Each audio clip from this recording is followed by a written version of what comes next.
কত একটা মনে পড়ছে, এটা কি কইলি তা হৌরা খেতার বাইরে দিয়া 60 জন একটা যাইতেছে কোন ইচ্ছা কি আড়ে কোন ইচ্ছা আরো বুঝেননি আপনারা যেটা চাইয়া রয়েছে মনে হয় বিশর্তে আইছে তারা কোন ইচ্ছা আরো চিনে নেই একটা বাবার কি তারা কোন ইচ্ছা বুঝেন না কোন ইচ্ছা মাই দে দিয়া সরিষা খেত কি খেত ফুল দি ফুটটা ওখানে হলুদ হয়ে রয়েছে ডাগারি ডগারি নরম নরম ওখানে দানা করছে না খালি ফুল দি ফুটছে এর ভিতরে 4 বেড়া কয় বেড়া ফাতারে 60 জনে কান্দ ধরে এবারের গন্ধ আমি এবারে আবার হেবাড়ার গন্ধ হেবাড়ার গন্ধ 60 জনে এমনি ফাতারে 1 হাউস খেত লইয়া আইটা যাইতে আছে কি খেত না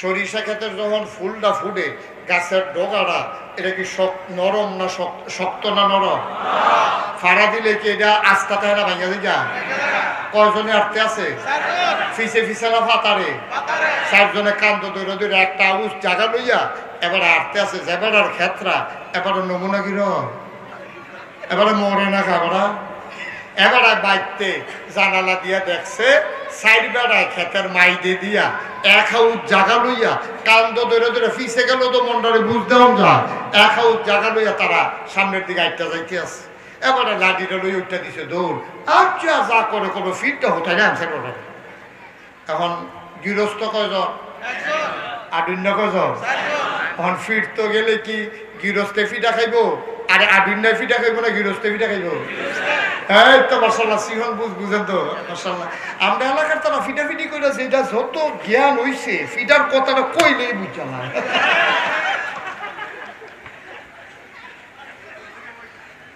কয়জন না গৃহস্থ কত এবারে লাঠি লইয়া দৌড় দিছে পরে এবারে বউ আছিল আবার চেয়ারম্যানের জি ওই গৃহস্থের বউ হইলো চেয়ারম্যানের মাইয়া তো তাই তো জন্মের আগে দেখছে তাই আব্বাই কিতা করে খালি যে হ্যান্ডের ফেস হ্যানো হ্যান্ডের কুটি হ্যানো কেমনি কিতা সাইজ করার লোক ব্যাপারে কি বালা পারে না তো তাই তো হ্যাবেডার জি এই বেডিয়ে করছে কিতা যখন দেখছে এবার একলা দৌড় দিছে বেডিয়ে দৌড় দিয়া সেরকম আপনি কই যা ওই তাদের রাজ্য শেষ নাই কয় 60 জনের লোক আপনি একজনে পারবে বল বুদ্ধি আছে কানে কানে কিতা জানি কইয়া দিছে হাতে হাসতে হাসতে এতক্ষণ গেছে তা ওখান হাসতে হাসতে খেতের লাইনও গেছে গিয়া দেখে 60 জনে আটটাতে মাইট খেত গেছে ডাকি যাও 4 জনের দিকে আসেন আইসে পরে হাসি দিয়া কইতেছে কি সৌভাগ্য আমার কি কফাল কার খেতে দিয়া কেডা রে দেখি যেমন তেমন কফাল এটা লোক আইনটা পারা যায় না হঠাৎ আর আপনারা ধাওয়াত ছাড়া আটকে আছে কফাল আল্লাহ দিছে রে মেহমান এমনি আইয়ে রে তো ভাই আগে 60 জন আমার ক্ষেতের উপরে দিয়ে আসছেন আমি বড়ই ভাগ্যবান যে আমার এই জমিনের উপর আপনাদের কদম মুবারক পড়ছে আমি বহুত খুশি কি হৌরা দিয়ে কিতা করা আপনার মতো লোকের যে কদম পড়ছে কামলাগলে আরো ফারাইবেন কামলাগলে গড়াইবেন কোনো সমস্যা নাই সাইডে আসেন কাছে নিয়ে আসে তো ভাই আমি তো আসলে আপনার 60 জনের একজন রেও চিনি না আপনারা কেডাই দিই তো হাতে কয় চিনছেন না তারে চিনবেন কেমনে আমরা দেশে তো সংখ্যায় কম হাতে হইলো খ্রিস্টান ও আচ্ছা এটা কয় এটা হইলো ইহুদি ও মাশাআল্লাহ এটা কি কয় হিন্দু আর এটা কয় মুসলমান তোতে ধুম দইরা কতক্ষণ চুপ করে থাকা কইতেছে ঠিকই আছে আপনারা 3 জন আমার খেতে দিয়ে আটতেন পারবেন মুসলমান হিন্দু খ্রিস্টান কে রে মুসলমান তো আমার ভাইয়ে এবার কামলা আমার খেতে দিয়ে আটবো নইলে হৌড়া ফাতা দিয়ে চুল বানাইয়া খাইবো অসুবিধা কি এটা কোনো সমস্যা না এটা পারবো এবার মুসলমান হিসাবে আমার ক্ষেতের বাইরে দিয়ে আটতে পারবো এই কথা কইয়া সেটা মুসলমানরা আতরে এলাইছে আপনি হিন্দু না কা হ তো আমরা হিন্দু মুসলমান ভাই ভাই আপনার কাছে নাই করলে আমরা খাই আমরা কাছে নাই করলে আপনারা খান এটা তো আমরা মিলজিল করে সরল লাগবো না তো আপনি আটতেন না আমার ক্ষেত্রে দিয়ে আমি আবার আপনার ক্ষেত্রে দিয়ে আটান না এটা কোনো সমস্যা না তো হিন্দুও আইসে আত মুসলমানও আইসে আইত খ্রিস্টান কেন না খ্রিস্টান কেন আমিও না হ্যাঁ খ্রিস্টানও আটতে পারবো নবীজি কইছে আহলে কিতাবদের ভিতরে সবচেয়ে বেশি খাতির হইব মুসলমানের খ্রিস্টানরার লগে ইহুদি কেন আমিও না আরে নবীজি কইছে যেহনো ফাইবা কুবাইলে বাবু ইহুদি বুঝাল ফিটা ভারী পড়তো না, যেটা পড়বো এটাও তুললা দিব। ইহুদি বুঝালে যার খবর আছে তারে দইরা ইচ্ছা মতো হাতারা তিনজনের রং সাইতে আছে আর গৃহস্থে তার কন্যাইতে আছে। ইহুদির কন্যাইতে যখন আর কানে মাছিল আরে না কত ধরেনছেন লাইল দাঁত নেই, হেতারা ধরাইয়া লাইলো নিয়া তা নাহের কাছে আঙ্গুল দিয়া চাইছে, চলে না, শ্বাস মাস চলে না। এবার একজন শেষ, আছে না শেষ? কতক্ষণ আছে না শেষ? এখন আগ হয়েছে কত? এবার গিয়া সেটা কেটেছে, ভাই ইহুদি তো শুনলে না কিতা করছে আর কিতা করলাম এটা তো দেখলে নে। হিন্দু মুসলমান আমরা ভাই ভাই, কিন্তু একটা খ্রিস্টান হইয়া আপনারা সারা বাংলাদেশে আছেন কজন? খ্রিস্টান হইয়া মুসলমানের খেতে বাজিয়ে দিয়ে আট তোরা কোন জায়গাটা দিছে এগুলো দইরা আবার খ্রিস্টানের কত সুইরা লাইছে, কত রমন করে লাইছে। এখন ইহুদিও শেষ, খ্রিস্টান লোক না কজন গেছে গা কজন? আবার হিন্দু দাঁড়িয়ে গিয়া ধরছে, রে তোর আর জ্বালায় আমরা বড় অশান্তিতে আছি, সরাইল বেড়াইয়া তোর আমরা যেই ফেস হলে কত তো আরেকটা বাইরে গেছে গা। সরাইল যে কইয়ালে কথাটা কি কইয়ালি তা ঘটনা তো শুনছেন না। সরাই খালি মূর্তি ভেঙ্গে না, কালি বড় আগুন ধরাই দেয়। বছর আগে হয়েছে পেপার পত্রিকাতে আছে, এই এলাকাত মামলা হয়েছে না সে মুসলমানের বিরুদ্ধে। আমার কিছু মুরিদ আছে সরাইল এলাকা, তারা রেজি গেলাম ও এত বছর ধরে তোমরা এই একখানো মুসলমান হিন্দু থাও, আজ যে তোমরা গিয়ে হিন্দুরা কালীঘর ভাঙ্গো কি হত্যা, তোমরা গিয়ে মূর্তি ভাঙ্গো কি হত্যা। কই হুজুর ঘটনা ধরা পড়ছে তো। কি ঘটনা ধরা পড়ছে? কই এটা ভাঙ্গে কারা, এটা তো আমরাও চিন্তা, আমরা বিপদ হানে রাখছে পুলিশ আইয়া ঘুরা বিচারে, আমরা ঘর ঘুমাইতাম পারি না। এই চিন্তা আমরা ওই কালীঘরের উপরে আঙ্গা ফিটটা বইয়া রয়েছি, কেনায় ভাঙ্গে চাইতো কুস্তেঙ্গি দিয়ে বইয়া রয়েছি দড়ি মড়ি লইয়া। রাইতের যখন 12টা বাজে দেখি যে একটা আস্তে আস্তে আস্তে আস্তে কালীঘরের দিকে আইতে আছে, আইয়া সেটা মেজবাতিটা বাড়ি দিয়া তে যখন আগুন ধরাইতে গেছে ফইরে গেলাম তার কান্দের উঠে, আম গাছে একটা কান্দের উঠতে ফইরে সেটা তারা আলজা দিয়ে ধরে আড়াইলাম। আরেকটারে বললাম টস্তার টিপ দে, টস্তার টিপ দিয়েছে হারা চিনি না। আমরা কই কিতারেতে কইতে আইসে, কইতে আইসি গেলাম কিতারে তুই কইতে আইয়া হলো এই মূর্তি ভাঙতে আস, কালীঘর আগুন লাগাইতে আস। হ্যাঁ তার লুঙ্গি কর, লুঙ্গি খুললে চাইয়া দেখি মুসলমানই করাইছে না।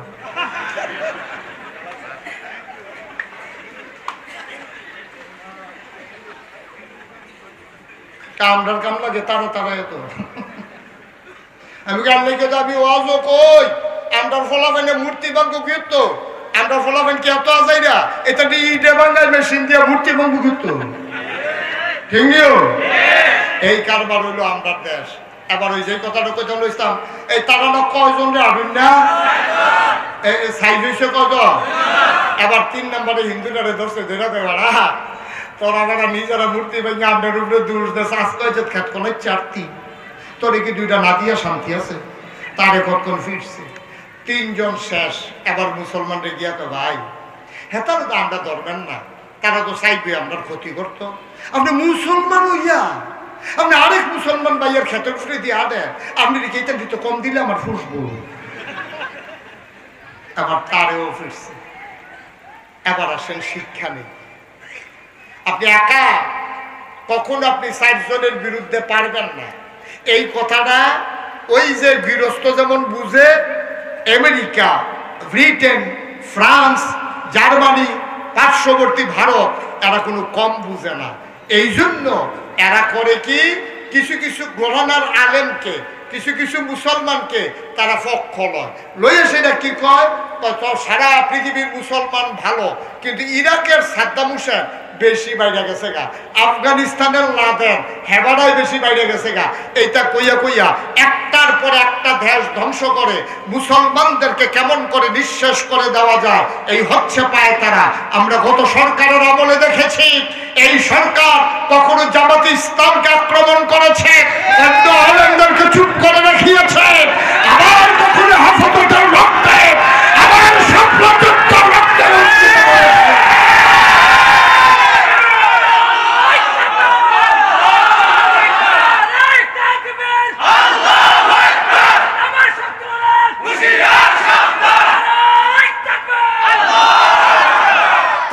ঠিক আছে অনেক বুঝইছে না, বুঝইল তারা বুদ্ধি করে দেখছে জামাতরে সাইজ করে জামাতরে রাজাকার কইয়া, পাকিস্তানের দালাল কইয়া ফয়লা জামাতরে সাইজ করতেছে। এরপরে তো হেফাজতের বেশি বেড়ে গেছে গা, কোথায় না ওই হেতে ওই গৃহস্থের মতো একজন একজন করে ধরতে আছে।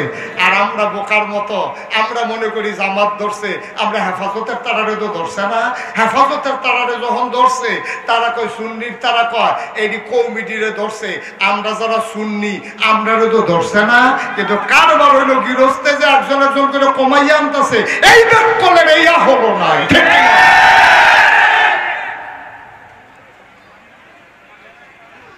আমরা এমন বোকা, আমরা এমন নির্ভুল। একজন হুজুরে মারা আরেক হুজুর আইসা, তোমার এই চিন্তা নাই এই হুজুরের পরে তেজে ফিডুন না খাইচত্তা রইছে, তো খালি হুজুর দেখলে এই ফিডে ও যাবার ফিডটা সারছে, এরপরে না তুমি রইছ।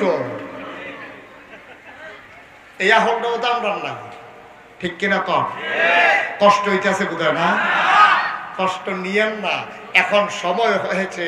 আমরা যারা আল্লাহকে, আল্লাহ কয়জন, নবী কয়জন, কাবলা কয়টা, কিতাব কয়টা, দিন কয়টা? আমাদের আল্লাহ এক, আমাদের নবী এক, আমাদের কাবলা এক, আমাদের কাবা এক, আমাদের দিন ইসলাম এক। সুতরাং বাংলাদেশে যেই ঘরানার আলেম হবে, যেখানে একজন মুসলমান থাকবে, সবাই মিলে আজকে থেকে, আমরা আজকে থেকে ঘোষণা দিল আমরাও সবাই মিলে এক। ঠিক আছে কিনা? আমরা আজকে থেকে সবাই এক। আমরা সবাই কি? আমরা সবাই কি? আমাদের যেহেতু আল্লাহ এক, আমাদের যেহেতু নবী এক, আমাদের যেহেতু কাবলা এক, আমাদের যেহেতু কাবা এক, আমাদের যেহেতু কোরআন এক, আমাদের যেহেতু দ্বীন ইসলাম এক। কেউ কওমি মাদ্রাসায় পড়বে, কেউ আলিয়া মাদ্রাসায় পড়বে, কেউ হেফাজতের হবে, কেউ জামাতের হবে, কেউ চরমুনাইর পীর সাহেবের মুরিদ হবে। যারা আল্লাহর জমিনে আল্লাহর আইন চায়, সময় এসেছে আজকে সবাই মিলে এক পতাকাতে ঐক্যবদ্ধ হতে হবে। ঠিক কিনা বলুন?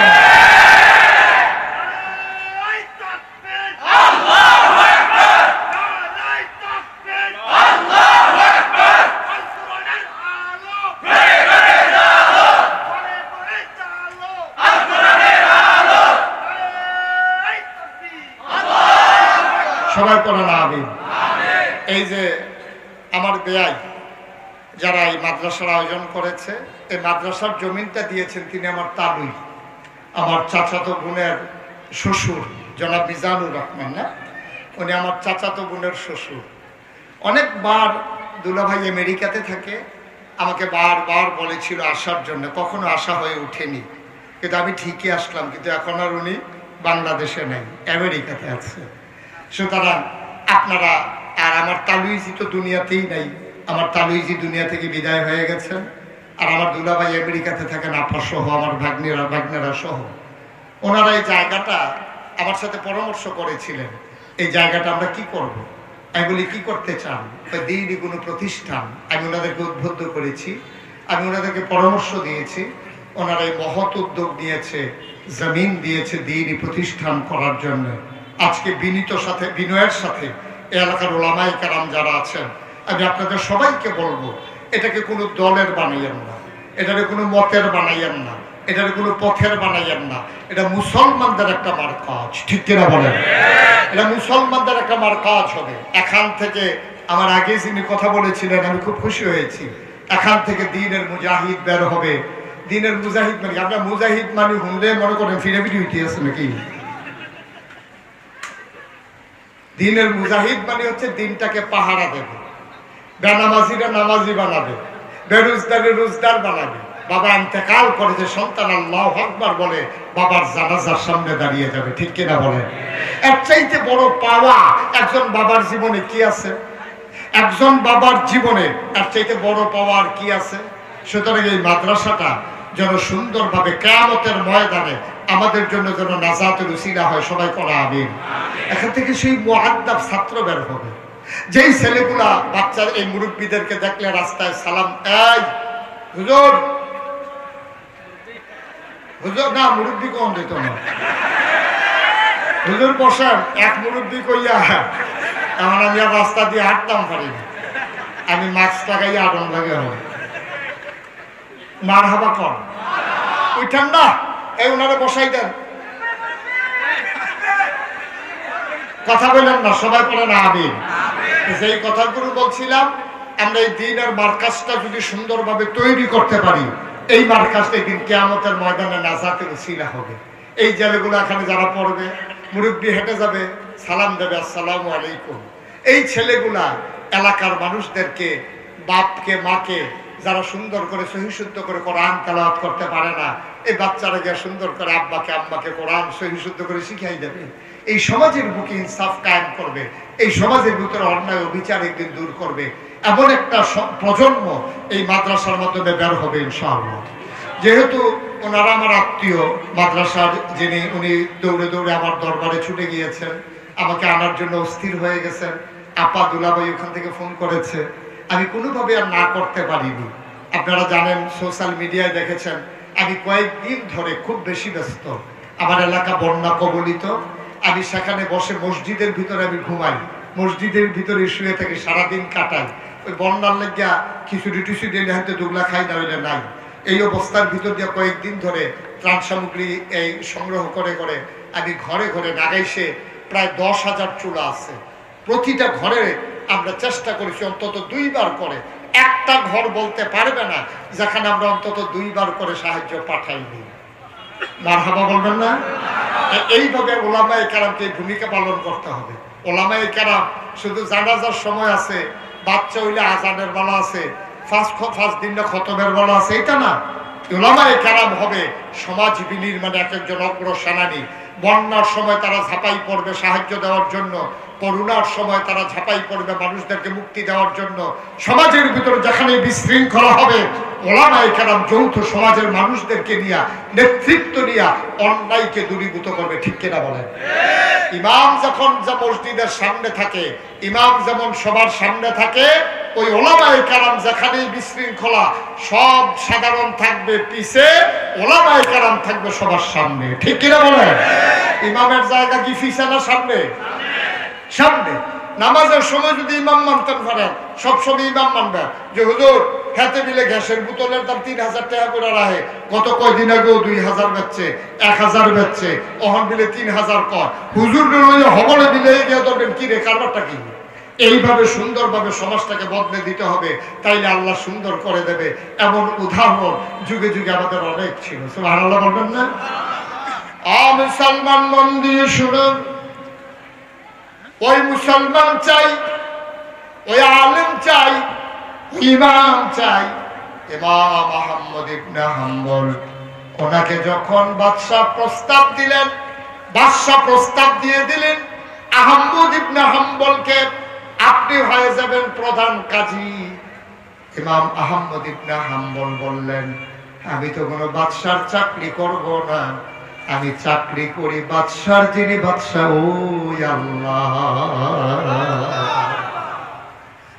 আপনি যদি আমার চাকরি নেন, চাকরি দেন, আমি আপনার পক্ষে কাজ করা লাগবে। মনে রাখবেন, যদি ফতুয়া চান তাহলে 1 নম্বর ফতুয়া হবে আপনি বাদশাহ হওয়ার উপযুক্ত না। কত কঠিন দিল, কত সাহস তার। ওই যে আল্লাহ বলেছিলেন, ইয়া আইয়ুহান নবী আত্তাকিল্লাহ, হে নবী আপনি আল্লাহকে ভয় পান।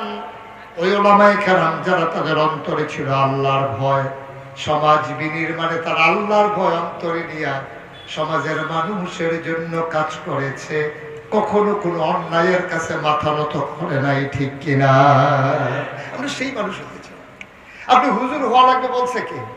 আপনি হুজুর হওয়া লাগবে আপনারা বলছে কে? আপনি হুজুর হওয়ার দরকার নাই, আপনি মুসলমান হন তাইলেই হবে। আমরা মুসলমান তো হওয়া দরকার আছে নাকি? সবাই হুজুর হবেন না, কিন্তু সবাই মুসলমান হওয়া লাগবে। মুসলমান হতে হলে আফাতুমিনুনা বিবাযিল কিতাব ওয়া তাকফুরুনা বিবায, তোমরা কি কোরআনের কিছু অংশ মানো আর কিছু অংশ মানো না, তাইলে হবে না। উদখুলু ফিস সিলমি কাফা, ইসলাম মানলে পরিপূর্ণভাবে ইসলামে দাখিল হয়ে যাওয়া লাগবে।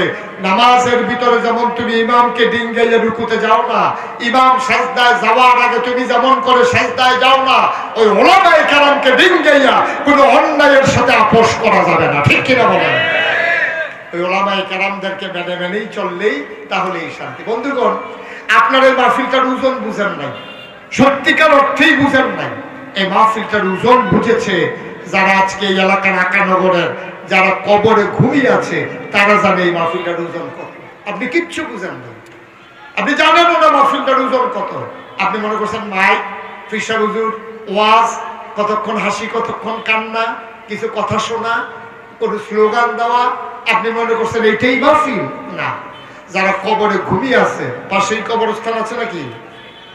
কবরস্থান পাশেই, তারা যদি জিগাইতেন পারতেন যার যে মাহফিলটার ওজন কত, তো তারা কইতে পারল আসল ওজন কত।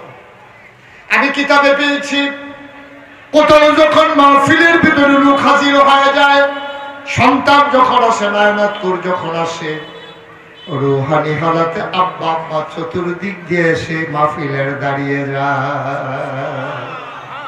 আপনাদের যাদের আব্বা নাই আম্মা নাই, এখন চতুর্দিক দিয়ে দাঁড়াই গেছে। আপনিও দেখেন না, আমিও দেখি না, দেখে ফেরেশতা। কে দেখে? আমার কথা করা কে দেখে? ফেরেশতা। জিজ্ঞাসা কি বল, এই গরমের ভিতরে কবর হলে তোমার হলো কি এমনি কান দেওয়ার ফেরেশতা? তুমি তো জানো না, আমি তো আমার তো ফুতে মাহফিল হয়েছে, নাগেশের ফিসা বুজুরও আইছে, আমি তো আইছিলাম একটা কামে, তুমি আমার তারাই দিও না। ফেরেশতা ডাক দেয়া কয়, কি কাজ তোমার? কবরের ভিতরে ধাউ দাও আগুন, কোনো শান্তি নাই, কবরটাকে জান্নাত বানাতে চাই। কি করে জান্নাত বানাবো? কবর তো জাহান্নামের টুকরা হয়ে গেছে। নাগাইশের হুজুর দোয়া করবে, আমার সন্তান দোয়াকে শরীক হয়ে আমিন আমিন করে কাঁদবে। আমি দোয়া নিয়ে দেখতে চাই আমার সন্তানের চোখের পানির উসিলায় আমি মায়ের কবর জান্নাত হয়ে গেল কিনা।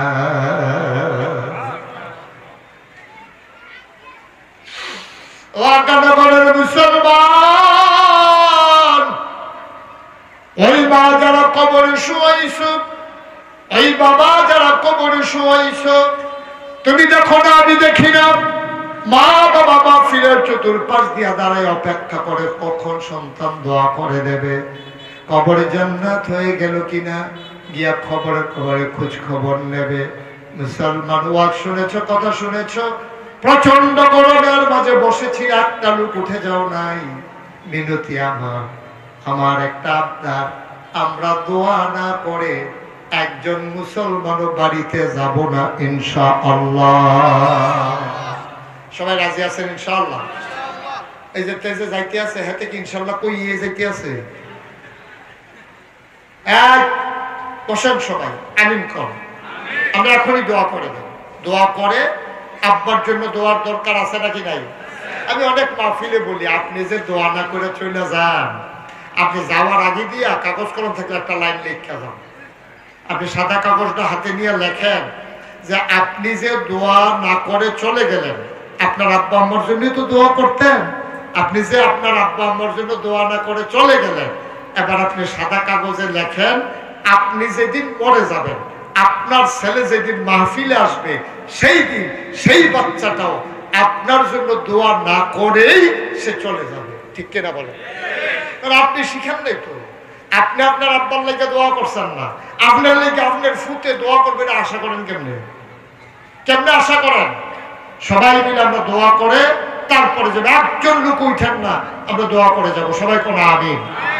আব্বা যার নাই, আম্মা যার নাই, আজকে রাতের বেলা যদি আম্মা একটা চিৎকার দেয়, পেটের ব্যথা আর সইতে পারি না, আপনি ডাক্তারের কাছে নেওয়ার জন্য স্থির হয়ে যাবেন, পাগল হয়ে যাবেন, যত লক্ষ টাকা লাগুক আপনি অপারেশন করে নেবেন। আপনি দুনিয়ার কষ্টকে এত ভয় পান, আপনার আম্মা আপনার আব্বা কবরে কেমনে আছে আপনি একদিন বাবার কবরের পাশে গিয়া ডাক দিয়া জিজ্ঞেস করেন নাই? আমি মুশতাক ফয়েজি, আমার আব্বা নাই, 85 সালে আমার আব্বা মারা গেছেন। আমার আব্বা ডাকার বয়স তখন শেষ হয়ে যায় নাই, আমি ছোট মানুষ, বাপ কারে কয় ভালো করে বুঝিও নাই। এখন যখন ছোট ছোট বাচ্চারা দোয়া চায়, বাবার জন্য যখন মুসাফির হাত বাড়িয়ে দেয়, আমার বাবার চেহারা পুরোপুরি আমি মনেও করতে পারি না। আমার বাবার চেহারাটা মনের আয়নায় আমি ভাসিয়ে নিতে চাই। মুসলমান, আমার আব্বা নাই, আমার মন চায় আহারে আব্বা যদি থাকতো। কত বুড়া বুড়া মানুষেরও তো আব্বা আছে, আমার তো আব্বা নাই। আমি 11 বছর বয়সে আব্বা হারিয়েছি। আমার মন চায় যদি আব্বা বলে একটা ডাক দিতে পারতাম। ও আকানগরের মানুষ, আমার যেমন মন চায়, যার বাপ নাই তোমারও তো মন চায়। মাঝে মাঝে মাঝ রাতে আমি কবরস্থানের পাশে গিয়া বসি, আমি আব্বার কবরের কাছে গিয়া বসে আব্বার লোকে গুনগুন করে কথা কই। আমি আব্বারে জিজ্ঞেস করি, আব্বা ও আব্বা, বাংলাদেশে তো এখন প্রচন্ড গরম, কবরের ভিতরে গরম আছে নাকি জান্নাতের ঠান্ডা ঢুকে গেছে? আমি কত কথা আব্বার লোকে কই, আমি কত কথা কই। আমি আব্বারে ডাকি, আমার আব্বা একটা কথা আর জবাবও আমারে দেয় না।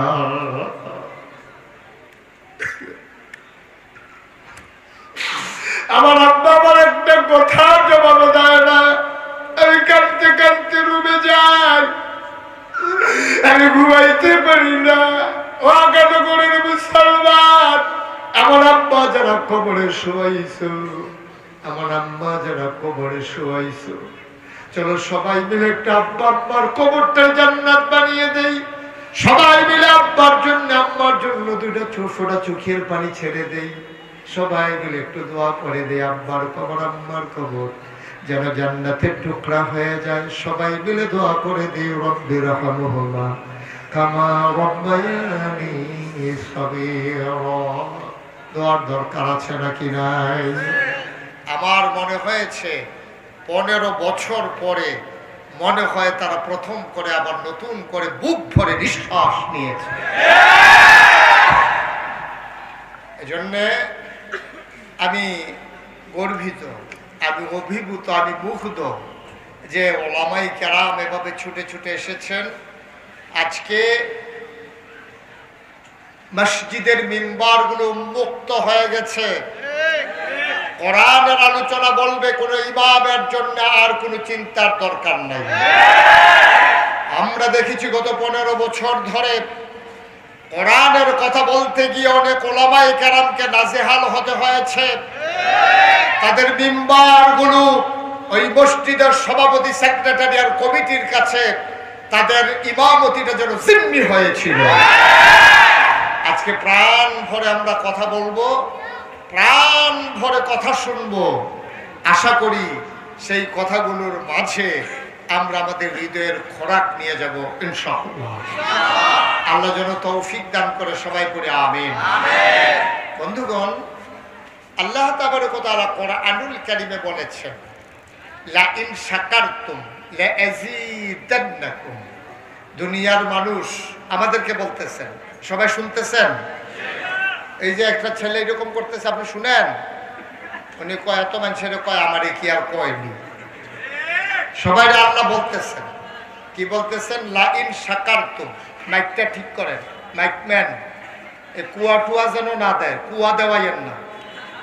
এত বড় একটা মাহফিলের আয়োজন, মাইককে একবারে ক্লিয়ার করে স্মুথ করে দেন, যেন মানুষ যেন মজা করে শুনতে পারে। পড়েন আলহামদুলিল্লাহ। কেরকিরি যেন না দেয়, বাড়ি যেন না খায়। সুন্দর করে আপনার যত প্রযুক্তি আছে সবটা ব্যবহার করেন। আলহামদুলিল্লাহ বলেন। তো যে কথাটুকুন বলছিলাম, যে আল্লাহ বলছেন লা ইন শাকারতুম লা আযীদান্নাকুম। আল্লাহ বলছেন তোমরা আমি তোমাদেরকে নিয়ামত বাড়াই দেব। কার কথা? কথা কথা কার কথা? মঞ্চে যারা আছেন সবাই জুড়ে বলবেন, কার কথা? ওলামায়ে কেরাম তো সারা জীবন চুপ করে ছিলেন, কোনটা কইয়া কি দুষ পড়ে। আজ আর দুষ নাই, যা ইয়ে বড়বড়াইয়া কইতে থাকবে। কার কথা? লা ইন শাকারতুম, তোমরা যদি শুকরিয়া আদায় করো, লা আযীদান্নাকুম, তাইলে আমি তোমাদেরকে নিয়ামত বাড়াই দেব। সুবহানাল্লাহ বলবেন না? এই ওয়াদা কার? এই ওয়াদা কার? আল্লাহ যা বলেন তা করেন নাকি করেন না? করেন। আল্লাহ আমাদের মতো না। আমাদের তো নেতার মঞ্চে বক্তৃতা একরকম, কাজ হইল আরেক রকম, ঠিক কিনা বলেন? কথা বলে আমরা পালাই না, মানুষ খোঁজার আগেই পাওয়া গেল না, ঠিক কিনা বলেন? সুতরাং কথায় আর কাজের ভিতরে কি নাই?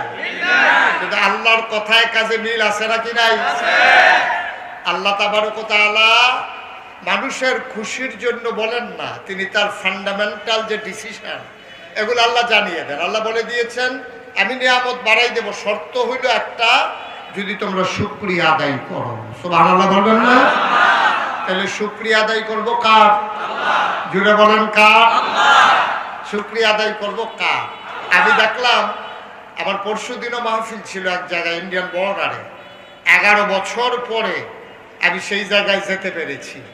বাকি 11টা বছর অনেকবার উদ্যোগ নেওয়া হয়েছে, কিছু মানুষের জন্য আমি সেখানে যেতে পারিনি।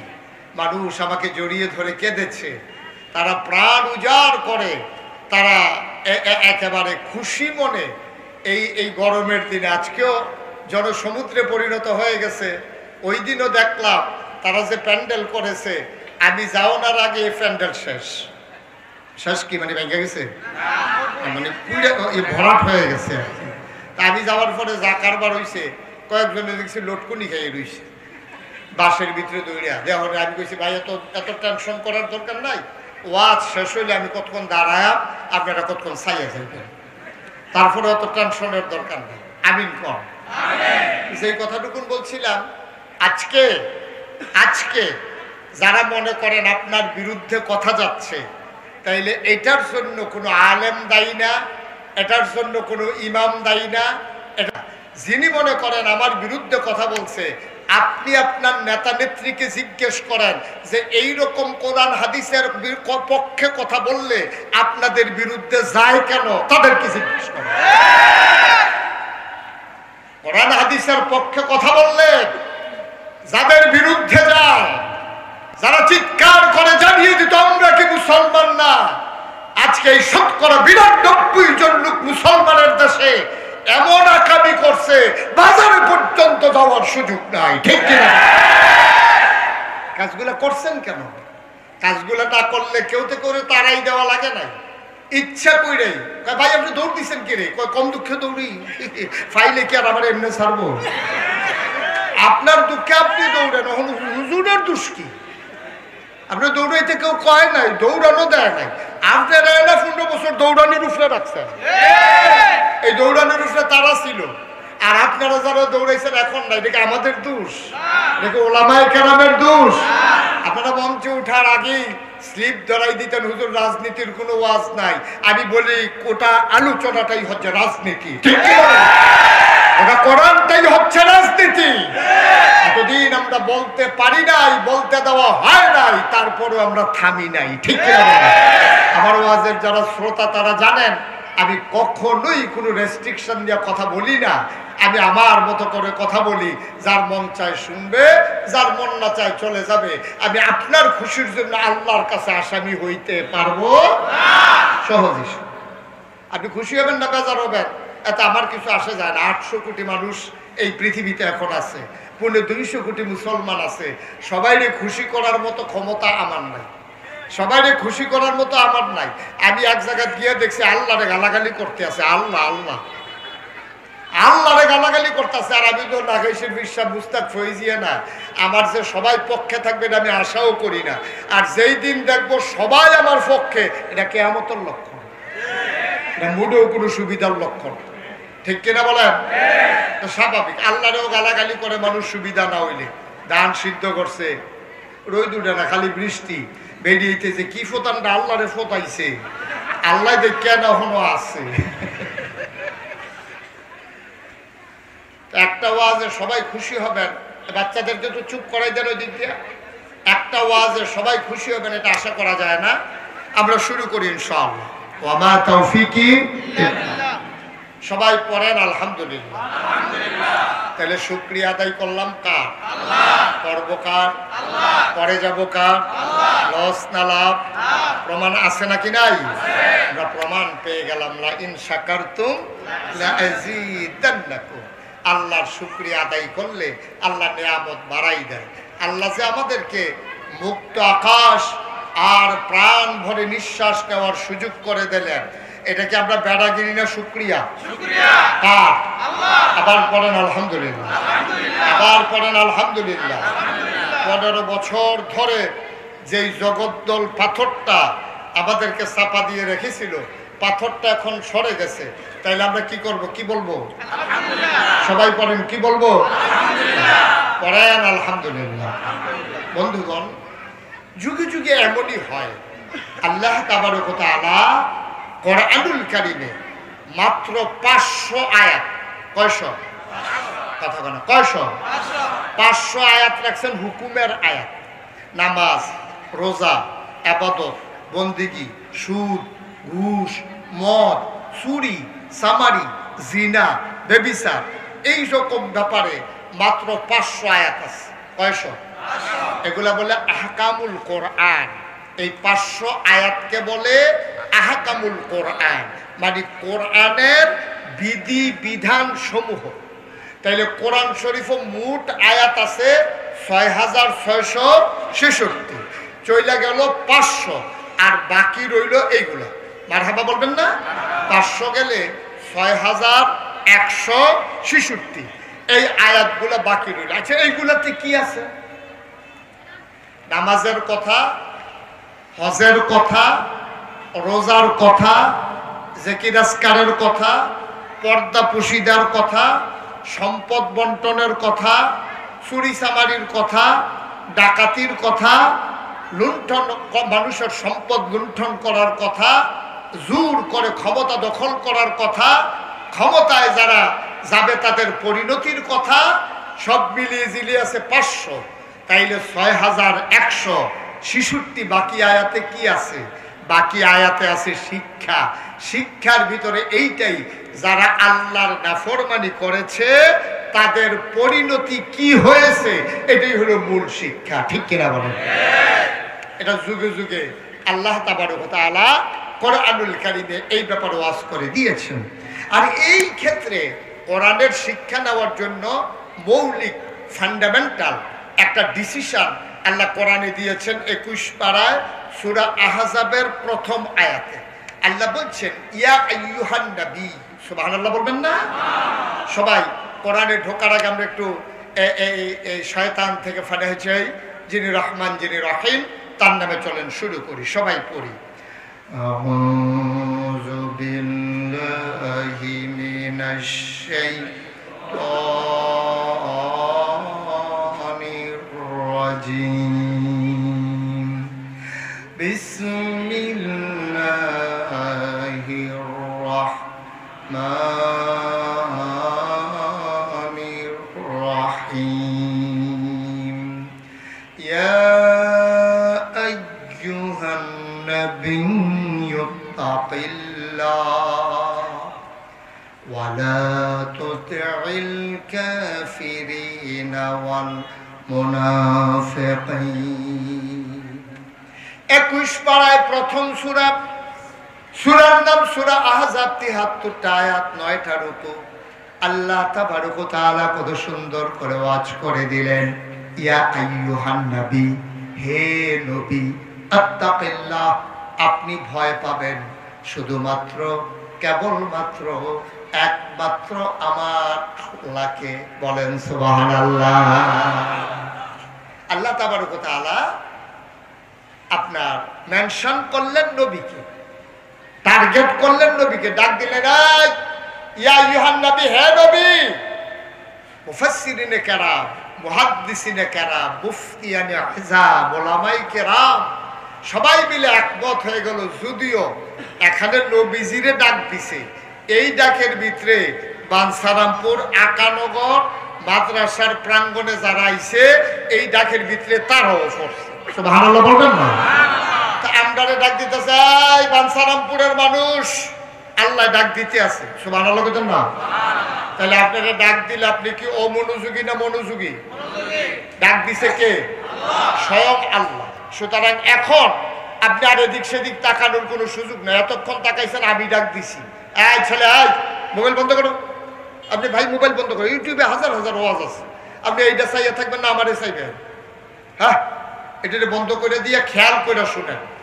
আল্লাহ তাবারক ওয়া তাআলা এখন ডাক দিছে, এখন কিন্তু মুশতাক ফয়েজ আপনাদেরকে ডাকতেছে না, বলছে ইয়া ইউহান নবী, যদিও সম্বোধন করছে নবীরে।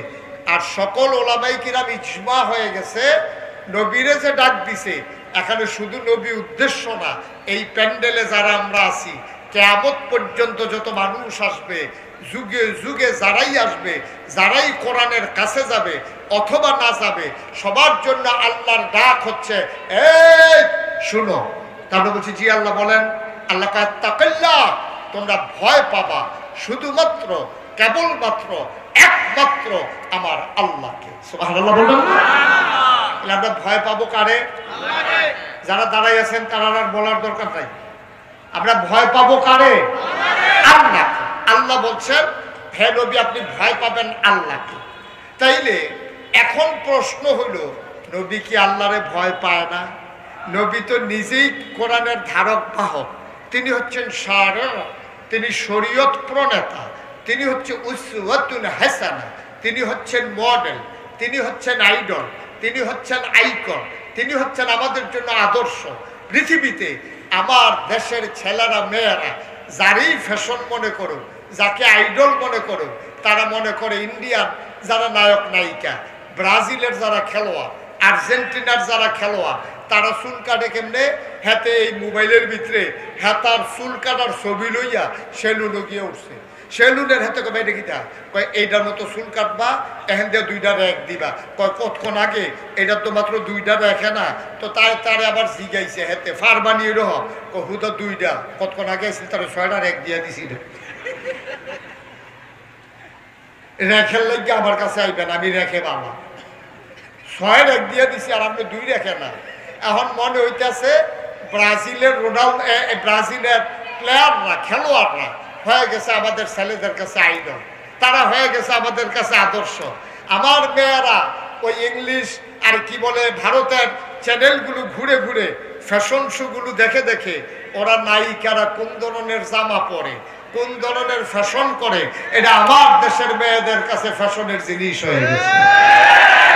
অথচ কোন মুমিন মুসলমান তার এত বড় একজন ফ্যাশনেবল মানুষ, এত বড় একজন আদর্শ যিনি নবী মুহাম্মদুর রাসূলুল্লাহ সাল্লাল্লাহু আলাইহি ওয়াসাল্লাম, কেমন আদর্শ তিনি।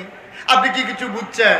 আপনি হাইটা গেলে আপনার লগে বিড়ির গন্ধ পাওয়া যায় আধা ঘন্টা, রাস্তাটা একটা আপনার কাছে মাছিও যায় না বিড়ির গন্ধ, আধা ঘন্টা আপনি হাইটা গেলে। আমি মানে মাঝে মাঝে যে কত কারবার ঘটে, একবার একা আমার দেখে দৌড়ে আসসালামু আলাইকুম দাঁড়াইয়া 10 হাত দূরে দাঁড়াই রয়েছে। আমি দিকে আসেন, এবার আইয়া না, কাছে আইয়া একটু দূরের থেকে কি এর কথা কেমন আছেন, কাছে আইয়া, এবার আইয়া না। লগের বেড়ায় কহজোর ডাক্কা লাভ নাই, আইতো না। আমি সমস্যা কি, আমি ডাকতে আছি এবার আইতো না, এবার আমার দিকে দৌড় দিয়ে আইলো, এবার অহন আইতো না গিরে হুজুর বিড়ি টেনে আইছে, এখন আপনি তো গন্ধ খাইয়া লাগবে আর লেগে এবার 10 হাত দূরে দাঁড়াই রয়েছে। আর আমার নবী, যেই নবীজি রাস্তা দিয়ে হেঁটে গেলে মনে করেন আপনারা আকানগর গ্রাম দিয়ে হাইটা গেছে, 1 মাস পরে এক সাহাবা আসছে, আইসা দোকানদারে জিজ্ঞেস করে ভাই এই রাস্তা দিয়ে কি নবীজি হাইটা গেছে? সুবহানাল্লাহ বলবেন না? কি বুঝলেন আপনি? কি বুঝলেন আপনি? 1 মাস পরে নবীজি হাইটা গেছে 1 মাস আগে, আর 1 মাস পরে এই রাস্তা দিয়ে নবীর এক সাহাবা হাঁটতে আসছে। হাইটা আসা পাশের লোকদেরকে জিজ্ঞাসা ভাই এই আপনারা হলো কি নবীজি আইছিল? কই কি রে কেমনে বুঝলেন? কই নবী কি করবে? হ্যাঁ ঠিক আছে, ওকে ওকে। তা আমি সাহাবা জিজ্ঞেস করছে, দোকানদার এই এলাকার মানুষ জিজ্ঞেস করেছে যে কেন আপনি জিজ্ঞেস করেন কোন নবী আসছে কিনা? তখন সাহাবা মুস্কি হেসে দিয়ে কয় যে আইছিল তো 1 মাস আগে। সুবহানাল্লাহ বলবেন না? ওই মহল্লার মানুষ আগন্তুক মানুষটার কাছে জানতে চায় আপনি কেমন করে বুঝলেন, কেন জিজ্ঞেস করলেন, কেন আপনি জানতে চাইলেন এই রাস্তা দিয়ে নবী এসেছে কিনা, কি এমন প্রমাণ তিনি রেখে গেলেন? সাহাবা চোখের পানি ছেড়ে দিয়ে কয় এই 1 মাস আগে আমার নবী হেঁটে গেছেন, আর আজকে এক মাস পরে আমি আসার পরে নবীর গায়ের জান্নাতি গন্ধ পাইতেছি।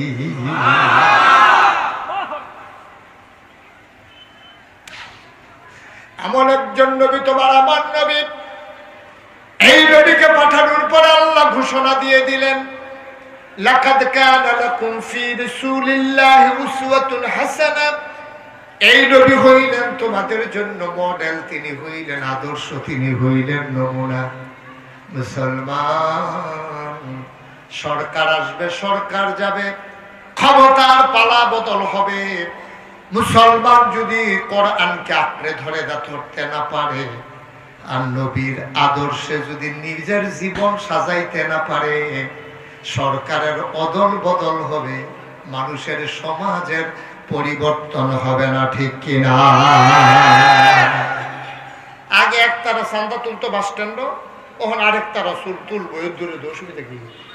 চান্দা তো ঠিকই আছে, এমন আছে বাড়তো পারে, ঠিক কিনা? কম আগে তুলছে একতারা, ওহন তুলবো আরেকতারা, তো লাভ হইল কি? তো দেশের কি উন্নয়ন হইল? কম আগে ফিডা খাইছি একতারার, ওহন ফিডা খাইবেন আরেকতারা, তো হেডিও তো ফিডা তো হেডে, তো লাভ হইল কি?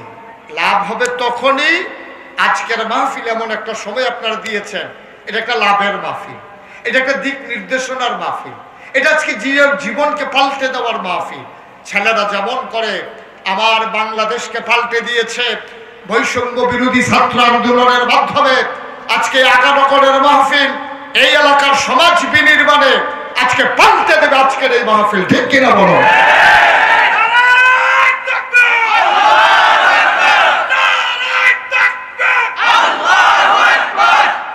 তাইলেই হবে মাহফিলের সার্থকতা।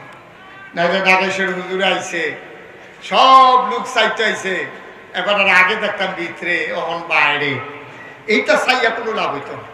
আসল কাজ হলো ওই আল্লাহ তাবারক ওয়া তাআলা যে নবীজিরে কইছে, ইয়া আইয়ুহান নবী আত্তাকিল্লাহ, পুলিশ না, র‍্যাব না, গোয়েন্দা না, দলীয় ক্যাডার না, আইন প্রশাসন না, দদক না, আমরা ভয় পাবো শুধুমাত্র কেবলমাত্র একমাত্র আমার আল্লাহকে। ঠিক কিনা বলো? আর বাইরে আর কোনো ভয় নেই। বাঁচবেন কয় বছর? ওলামায়ে কেরামকে আমি বারবার বলেছি, এই বিপ্লবের পরে, দ্বিতীয় স্বাধীনতার পরে আমি ওলামায়ে কেরামদের বিভিন্ন কনফারেন্সে বারবার বলেছি, এতদিন বলেছেন যে সুযোগ নাই, কথা বলতে পারি না, আর আজকে সুযোগ পাওয়ার পরে যারা কথা বলবেন না, আল্লাহ তাদেরকে ছাড়বেন না। ঠিক কিনা?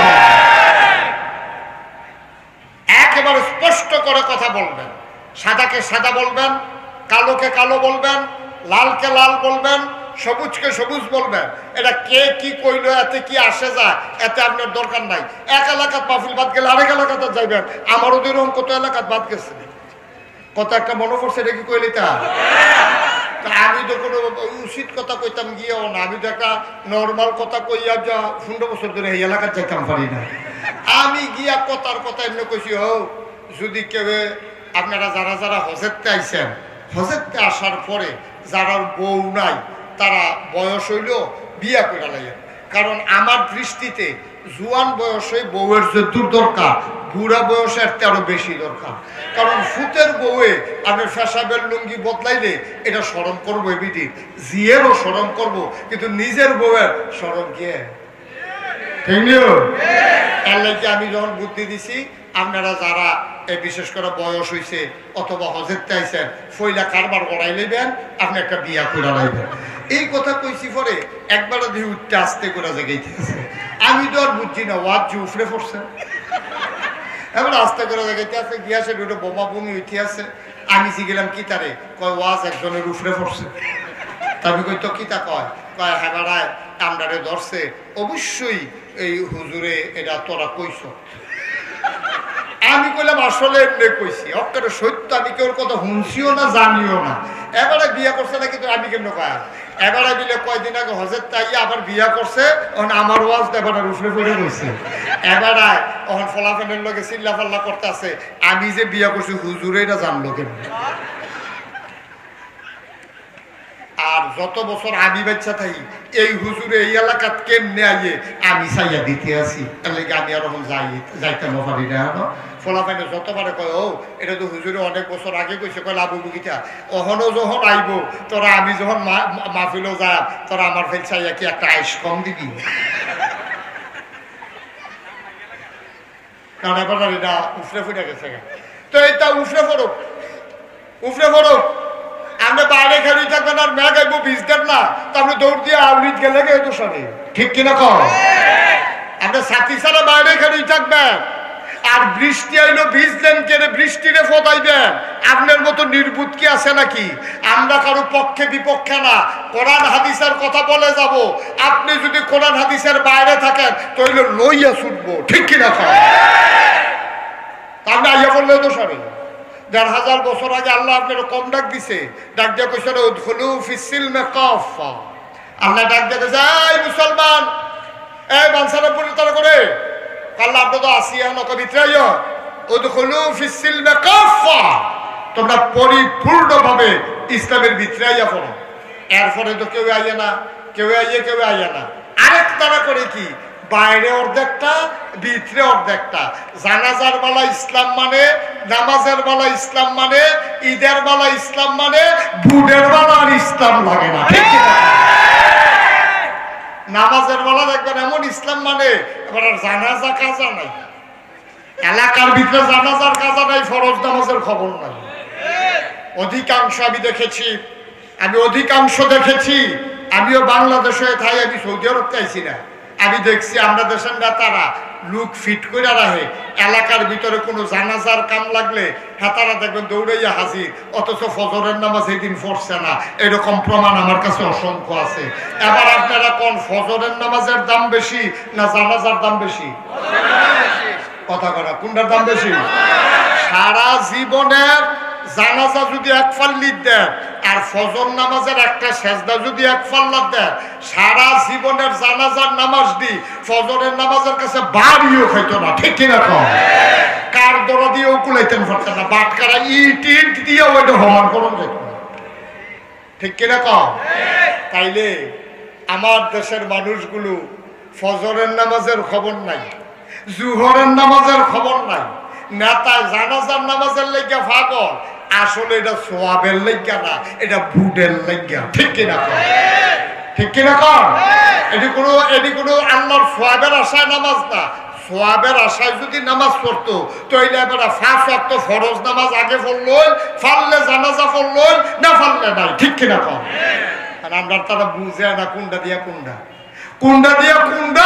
এটা আমরা তারা বুঝে না নোয়াখালী হুজুর যে ওয়াজ করতে আইছে হুজুর আইয়া ওয়াজ করতে আছে সিহুন কথা কয় মানুষ কয় এই হুজুরে তো সব জানি না হুজুরের সিহুন বুদ্ধি ভালো তো হুজুর মাহফিলের ভিতরে একজনে জিজ্ঞাসা হুজুর আপনি যেমনি জানাজা লইয়া ফরজ নামাজ লইয়া যেমনি ওয়াজ করতে আছে আমরা কি আর লেগে জানাজা ফরন নাই হুজুরে কাও আমি তো না করছি না তো জানাজা পড়বেন তবে জানাজা না পড়লে এত গুনাহ হইতো না যদি সমাজের তরফে আপনি উদ্ধার হয়ে যাবেন পড়লে সওয়াব পাইবেন এই গ্রামের যদি 50 জনে পড়ে 5000 লোক থাকলে তারা আর গুনাহগার হইতো না আর ফরজ নামাজ মায়ে পড়লে বাপের ছাড়ত না বাহে পড়লে মার ছাড়ত না ফুতে পড়লে আব্বাল ছাড়ত না জিয়ে পড়লে মার ছাড়ত না ফির সাহেবে পড়লে মুড়ি কত তারিখ ফেল বেড়ে জিগিতে আছে কইও তো বিপদে পড়লাম ওহন আমরা দেশে তো ফির সাহেবে পড়লে মুড়িদের নামাজ লাগে না এরপরে ফির সাহেবে পড়লে না মুড়িদের লাগে না আবার এইরকম আছে ফির সাহেবেরও লাগে না মুড়িদেরও লাগে না আসেনি রে ওয়াজ কি সব উঠে পড়তে আছে আপনার কেডা কইছিল আমারে আনতি যেটা সারা বড় ছুটে যাবো কাটে নমুনা খারাপ তো সেইটা আগে কইয়া লই ওই জানাজারটা ফরজ এটা কই লইতাম নি আগে মার হাবা কয়টা তো হুজুর যখন জিজ্ঞাসে কথা মনে আছে নিও যে হুজুর আপনি যেমনি জানাজার ফরজ বুঝাইতে আছে তা আমরা কিন্তু জানাজা তার মানুষ হইতো না তো হুজুর কাও আমি কি না করছি নি তবে ফরজটা ঠিক রাখেন ফজর নামাজটা পড়িয়া জানাজা পড়িয়া জুহরটা পড়িয়া জানাজা পড়িয়া আমি তো না করছি না জানাজার লেগা একবার ফালতু হুজুর আপনি জানাজাটা যেমন হালকা মনে করতে আছে, এটা কি বেশি হালকা? না, এটা মোটামুটি আছে, চলতে আছে। এবার হুজুর জিজ্ঞাসা, হুজুর কয়টা এরকম মনে করেন নফল, মুস্তাহাব, তারপরে এই যে ফরজে কাফায়া কইলেন, এটি কয়টা একখানো মিলাইলে আমরা ফরজের নামার একটা মিল করতাম ফারাম, এটা হুজুর বুঝাইয়া কইয়া যান। ফজরের নামাজ ছুটলেও হেডি দিয়ে যেন সমান করতাম পারি। হুজুর রাজি বনবাস করলাম, এইরকম প্রশ্ন ধরুন ছিলাম না। ওই এই হুজুর মতো হুকনাথ ফললে এইটা হয়, বিজাত ফললে এইটা হয়, আরেকটু উঠটা করে ফেহে ফানিয়ে ফললে কি হয়? হুজুরকে তো এটা বলছে এইরকম, হুজুর আপনি যে কইলেন ফরজের অনেক দাম, তো সবজি মিলেও কি একটা ফরজ করতাম পারতাম না? হুজুরে কয়, শুনেন ভালো কথা মনে করছেন, আপনাদের এদিকে সুপারি গাছ আছে? কয় হ। কয় আছে তো। কাছে এবার আপনারা আমি জিগাই নারিকেল গাছ আসেনি? কয় হ আছে। তো আপনারা যে জিগাইলেন কয়টা সুন্নত মিলাইলে, কয়টা নফল মিলাইলে একটা ফরজ হয়, তাহলে আপনারা এখন কয়টা সুপারি গাছ মিলাইলে একটা নারকেল গাছ হয়? 1 কোটি সুপারি গাছ মিলাইলে একটা নারিকেল গাছ যেমন বানানো যাবে না, সারা জীবনের নফল গুলা মিলাইলে একটা ফরজ বানানো যাবে না, যাবে না, যাবে না, ঠিক কিনা? মুসলমান মন দিয়ে শুনুন, আল্লাহ তাবারক ওয়া তাআলা সুন্দর করে ডাকে যখন নবীকে বললেন, এই নবীর ডাকের আওতায় আমরা পড়ে গেলাম। আল্লাহ বলেন, ইত্তাকিল্লাহ, ও নবী আপনি ভয় পাবেন আল্লাহকে, শুধুমাত্র কেবলমাত্র একমাত্র আল্লাহকে। ওয়ালা তুতিল কাফিরিনা ওয়াল মুনাফিকিন, কাফের আর মুনাফিকদের কখনো অনুকরণ করা যাবে না, যাবে না, যাবে না। বলেন সুবহানাল্লাহ। এই কথা আমি মুশতাক ফয়জিন্দা, এই কথা স্বয়ং আল্লাহ। সুবহানাল্লাহ বলবেন না? জোরে বলবেন না সুবহানাল্লাহ? বন্ধুরা আমার, ভাইরা আমার আল্লাহ রাব্বুল আলামিন এই ভয়ের কথাটুকু যখন বলে দিলেন, এই ভয়ের আওতায় আমরা পড়ে গেলাম। এখন আমাদের অন্তরে আর কারো ভয় রাখা যাবে না, অন্তরে ভয় থাকবে শুধুমাত্র কেবলমাত্র একমাত্র আমার আল্লাহ রাব্বুল আলামিনের। আল্লাহ ছাড়া মুমিন মুসলমানের অন্তরে আর কারো ভয় থাকতে পারে না। এই জন্যই বলছিলাম, আমরা তো এমন একজন নবী পাইছি, যেই নবী হলেন আমাদের জন্য উসওয়াতুন হাসানা, তিনি হচ্ছেন মডেল, তিনি হচ্ছেন আদর্শ, তিনি হচ্ছেন নমুনা। এবার আপনাদেরকে বলি, নবীর মাথায় ওনার চুল মুবারক ছিল নাকি ছিল না? কথা বলেন, বুঝা শুনে বলেন, নবীর মাথায় চুল ছিল নিও? কথা বলা, চুল ছিল নি? উনি পাঞ্জাবি গায়ে দিছেনি? ওনার দাড়ি ছিল কিনা? তাইলে ওনার দাড়ি মুবারক ছিল, ওনার চুল মুবারক ছিল, ওনার পাঞ্জাবি গায়ে ছিল, ওনার পরনের লুঙ্গি ছিল, উনি হাসতেন, ওনার দাঁত ছিল, উনি কথা বলতেন, ওনার জিহ্বা ছিল, ওনার সব কিছু ছিল, উনি সব করে করে দেখাইছেন। এমন একটা কাজ নাই উনি যেটা কইরা দেখায় নাই। তাইলে এইরকম একজন নবী আমাদের সামনে থাকার পরে আমরা চুল কাটতে গিয়া যখন ব্রাজিলের খেলোয়াড়ের ওই ফ্যাশনেবল চুলের ভিডিও লইয়া এই নিয়ে সেই আপনার সেলুনের নাফিত্রে দেখায়, তখন ওই মুসলমানের জন্য আমার নবী থাকার পরে ওই ব্রাজিলের খেলোয়াড় ওই আমার দেশের যুবকের জন্য আইডল মডেল হতে পারে না, ঠিক কিনা? আমার দেশের মুসলমান আমরা যারা ৯২% জন মুসলমান, আমাদের আদর্শ হচ্ছে নবীজি। আমাদের উনি যেমনি চুল কাটছে আমরা এমনি চুল কাটবো, উনি যেমনি দাড়ি রাখছে আমরা এমনি দাড়ি রাখবো, উনি যেভাবে পাঞ্জাবি গায়ে দিছে আমরা এভাবে পাঞ্জাবি গায়ে দেবো, উনি যেমনি টুপি পরছে আমরা এমনি টুপি পরবো। উনি গুল টুপি পরছে না লম্বা টুপি পরছে, উনি কি সিলাই ছাড়া পরছে না সিলাই করুন না পরছে, উনি কি ফাঁস করলি পরছে না এক বেড়া দৌড় না পরছে, উনি কি কাজ করুন না পরছে না কাজ ছাড়া করে পরছে, এইটা নিয়ে আপনার বিভেদের, এইটা নিয়ে আপনার আলোচনা, এইটা নিয়ে আপনার কথা বলার নাই, ঠিক কিনা বলেন? কথা বলা ঠিক কিনা? এখন উনি গুস্ত দিয়া তরকারি রুটি খাইছে, নবীজি গুস্ত পছন্দ করতেন, গুস্ত দিয়ে রুটি খাইছে। আচ্ছা কি গুস্ত এটা আপনি শিখাইতেন পারেন? এটা কি গরুর গুস্ত না ভেড়ার গুস্ত না ছাগলের গুস্ত? এইটা বলতে পারেন। এখন আপনি যদি আবার এইটা চান উনি গুস্ত কি দিয়ে রাখতো, কি কি মুসল্লা দিছে এগুলো আপনার দরকার নাই। উনি গোশত পছন্দ করতো, আপনিও গোশত পছন্দ করেন। উনি টুপি পরতো, আপনিও টুপি পরেন। আপনি মাহফিলে বক্তা আসলেই আপনি ঢুকেন সুই দিয়া চাইয়া আপনি মাথার ভাই চান টুপি ডান্ডার মতনই। যদি দেখেন আপনারটার মতো তো হইলে আপনার হুজুর, আপনারটার মতো না হইলে আপনার আর বলে না। এইটাই হচ্ছে বাংলার মুসলমানের সবচেয়ে বড় সমস্যা। আজব কারবার, আজব কারবার। কারবার কি?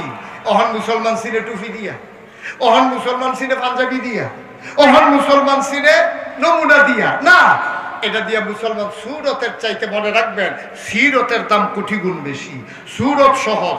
আপনি একবারে দাড়ি রাখছেন না, মনে করেন 1 মাস যদি আপনি দাড়ি না কামান তো এটা দাঁড়িয়ে হবে। আপনি 20 টাকা দিয়ে তো টুপি পাওয়া যায়। পাঞ্জাবির কিন্তু বাড়াইয়া ফেন দিয়ে যাইতে সুইটটা ফলা ফেলে ঈদের পাঞ্জাবির চাইতে আপনার আরো বড় হয়ে যায় গিয়া। সুতরাং পাঞ্জাবির নাম ইসলাম না। পাঞ্জাবির গুরুত্ব আছে, আবার ভুল বুঝছেন না। পাঞ্জাবি শুধু পাঞ্জাবির নাম ইসলাম না, শুধু টুপির নাম ইসলাম না, শুধু এই আপনার নমুনা একটা ধরনের এটার নাম ইসলাম না। এই নমুনার যেমন ইসলামের দাম আছে, এর চাইতে বেশি দাম হইল ওই ইসলামের চরিত্র নিজের জীবনে ধারণ করা। ঠিক কিনা বলেন? আপনি কাঠটুপি কিরকম এটা বিচারতেন পারেন। আর যখন অন্যায় হবে ওই অন্যায়ের বিরুদ্ধে ছাপিয়ে পড়া যে ফরজ, আপনি সুন্দর টুপির জন্য ওই বিভেদ সৃষ্টি করতে গিয়া যার উপর জুলুম হচ্ছে, আপনি আলেম হয়ে ওই আলেমের পক্ষে কথা বলতে পারেন না। আপনার আলেম বাদ গেছে। ঠিক কিনা বলুন?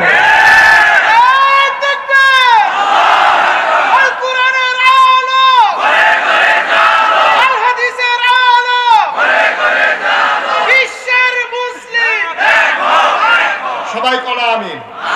এখন আমাদের রাখবার দরকার আছে নাকি নাই? বিনয়ের সাথে, বিনয়ের সাথে। আমি কাউরে খোসা দিয়া কথা বলা খুব পছন্দ কম করি, কারণ আমার একটা বিশ্বাস আছে বুঝাইয়া যেটা করান যায় গুতাইয়া এটা করান যায়, বরংস দূরে সরে যায়। কেন? খাউস দিলে আরাম লাগে, ডাবাইয়া দিলে তো এরাই জিজ্ঞা। খাউস দিলে তো আরামে লাগে, হয়তো ফাইটটা দিয়ে বলে দিচ্ছে মাথায় রাখ, কয় কি তার মাথা হচ্ছে কিরকম মাথা কি হতে আরাম লাগে। যখন একটু ডাবাইয়া দিছে ফোরানি দিয়ে উঠছে তখন এনাতে সিল্লাম দেয়। সিল্লাম পর্যন্ত যাওয়া যেত না। ওলামায়ে কেরাম যারা আছেন, আমি বিনয়ের সাথে আপনাদেরকে মিনতি করি, আমাদের এই বিভেদের সুযোগ নিছে এই সিটার বাট্টারের দলে। ঠিক কিনা বলেন? আমরা যদি সব হুজুর এক হইয়া যাই, ও আমি যে নাগাইশের ফিসা, আমি যদি আমার কাছে কেউ মুড়ি দইতে আইলে আমি যদি কই বেলা মেসিরে আমি মুড়ি বানাই না, আমি কইয়া দিলাম মনে করেন যে যে নামাজ পড়া, খুব খেয়াল করেন সিহন কথা, আমার কাছে মুড়ি দইতে আইছে একবারা, আমি কইলাম যে আমি বেনামাজিরে মুড়ি বানাই না, হেবারা বাড়িয়া কি তো করবো জানেন? কত দরবারতে খবর দেয় যাই না। আর এবারে বলে মুড়ি বানানা কিতা কইতাম রে। কারবার কি? কারবার কি? কারবার তো এই যে আজকে যদি এই বাঞ্ছারামপুর আকানগরের সকল আলেমরা, সব মসজিদের ইমামরা সিদ্ধান্ত নেয় যেই মানুষটা নামাজ পড়বে না তার জানাজা আমরা পড়বো না, যদি বাঞ্ছারামপুর আকানগর গ্রামের এই এলাকার সব ওলামায়ে কেরাম একমত হয় আর সবাই যদি এটার উপরে অটল থাকতে পারে, আমি সাদা কাগজে লেখা দিতে পারি এই এলাকায় বেনামাজি থাকবে না। ঠিক কিনা? তাহলে সমস্যাটা কোন জায়গা? সমস্যাটা আছে এক জায়গা। সমস্যাটা হলো এই জায়গা, এখন এক হুজুরে কইছে বেনামাজির জানাজা পড়াই না, এবারে বাড়ি আসে রাখা এবারা 50 টাকা কসকুচ্চা নোট দিলে কত হুজুর ঘুরে তো শেষ বেহার আইন দেখানো এসে সাপটার। ঠিক কিনা কও? সুতরাং আজকে আমরা ওলামায়ে কেরাম যারা আছি, আমরা মৌলিক প্রশ্নে, মৌলিক বলতে কি, আমাদের আল্লাহ কয়জন, নবী কয়জন, কিতাব কয়টা, আপনার ক্যাবলা কয়টা, খুব খেয়াল করেন, আমরা ধর্ম কয়টা, তাহলে আবার কই, আবার কইতেছে আমরা আল্লাহ এক। আমরা কি আল্লাহ দুই না এক রে? আমরা আল্লাহ এক, আমরা নবী ক্যাবলা কিতাব মার হাবা কেন তো দেখছেন? এই এক যে কোয়া শুরু হয়েছে থামে না তো। আমরা আল্লাহ এক, নবী এক, কিতাব এক, ক্যাবলা এক, দিন এক, সবই দিয়ে আমরা ফেরেশতা কখনো, ফেরেশতা কখনো নবী এক, কাতাব এক, ক্যাবলা এক, কাবা এক। তারপরও আজকে বাংলার মুসলমান কেন দলে দলে অনেক?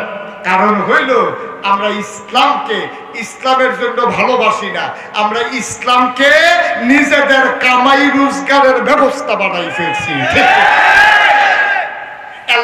আমরা এক হইতাম পারছি না। আর কিছু কিছু বাটফার সিটারের দলে আমরা আবার ব্যবহার করে আরো সহজ করে করতে আছি। কঠিন কোনো ওয়াজের দরকার নেই। আরো জোরে আল্লাহ তাবারক ওয়া তাআলার দরবারে আমরা লাখ কোটি শুকরিয়া জ্ঞাপন করছি, যিনি আমাদেরকে ঐতিহ্যবাহী ঐতিহ্যধন্য আকানগর উত্তরপাড়া ব্রাহ্মসারামপুর ব্রাহ্মণবাড়িয়ায় রিয়াজুল জান্নাহ প্রি ক্যাডেট মাদ্রাসা ও ইয়াতিমখানার নির্মাণ কাজ শুভ উদ্বোধন উপলক্ষে আজ 30 আগস্ট রোজ জুমাবার বরকতময় দিন শেষে অন্ধকারের চাদর যখন পৃথিবী ঢেকে দিয়েছে, জানান দিয়েছে রাত হয়ে গেছে। গতকালও আকাশে ছিল মেঘের ঘন ঘটা, শেষ রাত অবধি বৃষ্টির রিমঝিম বরিশম ধারা। বাংলাদেশের বিশাল একটা অঞ্চল যখন পানির নিচে নিমজ্জিত, আমরা যারা এখনো স্বাভাবিক অবস্থায় আছি, যিনি আমাদেরকে এমন এক অনুকূল আবহাওয়ায় মনোরম পরিবেশে দিনের কিছু কথা শোনার জন্যে, দিনের একটা মারকাজ, সে মারকাজের কাজের উদ্বোধন উপলক্ষে এবং বৈষম্য বিরোধী ছাত্র আন্দোলনের শহীদদের মাগফিরাত কামনায় আজকের এই মাহফিলে যিনি আমাদেরকে আসার বসার কিছু কথা শোনার সুযোগ করে দিলেন, হৃদয়ের সবটুকুন আবেগ, উচ্ছ্বাস, ভালোবাসা, আকতি কাকতি মিনতি জমা করে মাবুদের শিখানো কালেমা দিয়ে চিৎকার করে সবাই পড়ি আলহামদুলিল্লাহ। জনাব সাহেবে সদর, আজকের এই মাহফিলের জনাব সভাপতি মোহাম্মদ হাবিবুর রৌফ প্রধান, আজকের প্রধান অতিথি অবসরপ্রাপ্ত major M A Khalek PSC, সাবেক সংসদ সদস্য ব্রাহ্মণবাড়িয়া 6। কথা বলেছেন আন্তর্জাতিক খ্যাতিসম্পন্ন মুফাসসির কোরআন, বিশিষ্ট ইসলামী চিন্তাবিদ, হৃদয়ের কাছের মানুষ, মঞ্চে ময়দানে যার সাথে কথা হয় অবিরত, হাফিজ মৌলানা কারি আব্দুর রহিম আল মাদানী সাহেব। আজকে উপস্থিত অন্যান্য মেহমান বৃন্দ,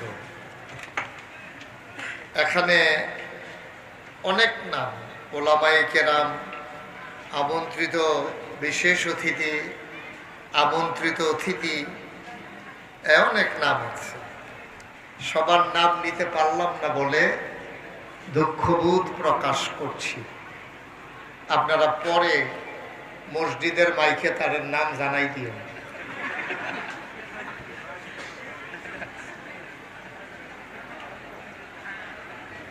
বন্ধুগণ, এই মাহফিলের এখন মাহফিলের পরিবেশ এবং মাহফিলের মেজাজ নাই।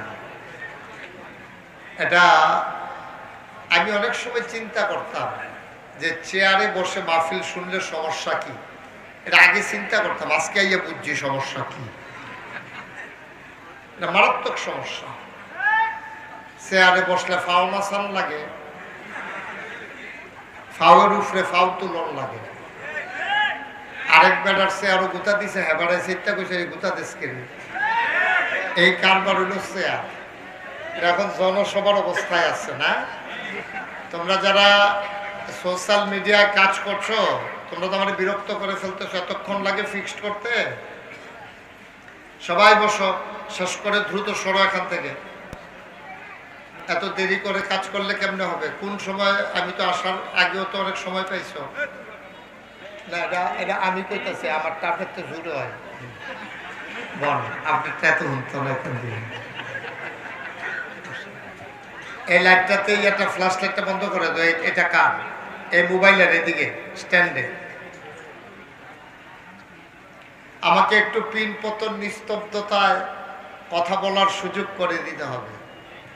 সামনের কথা যেমন তেমন, পিছের কথা সাংঘাতিক। এখানে দাঁড়িয়ে থাকার কোনো দরকার নাই, নামেন।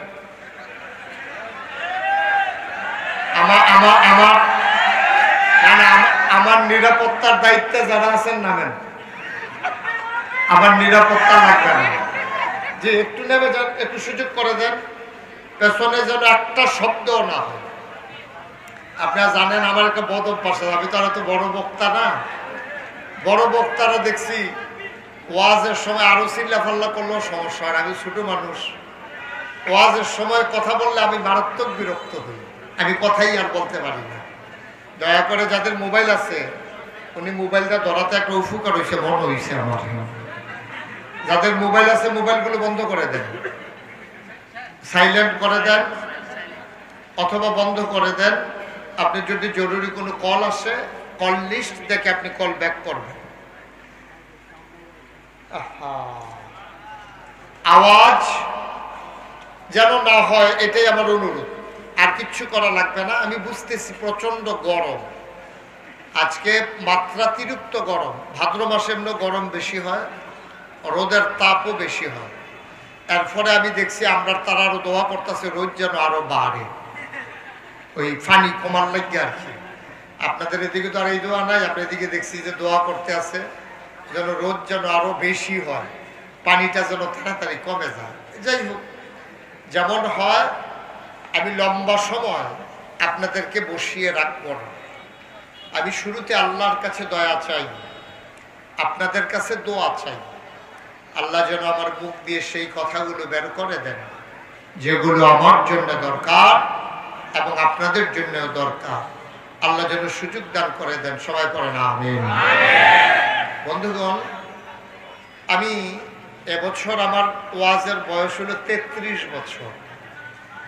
আমি কোনো ময়দান মঞ্চে এত আলেম, আমার ডাইনে বামে সামনে পেছনে অসংখ্য আলেম এখানে বসে আছেন। আমি প্রাউড ফিল করছি, আমি গর্ববোধ করছি এই জন্যে যে ওলামাই কেরাম, আজকে আমি তাদের চেহারার ভিতরে যে দ্যুতি দেখেছি, নূর দেখেছি, তাদের চেহারার ভিতরে যে হাসি দেখেছি, তাদের ভিতরে আমি যে আনন্দ দেখেছি।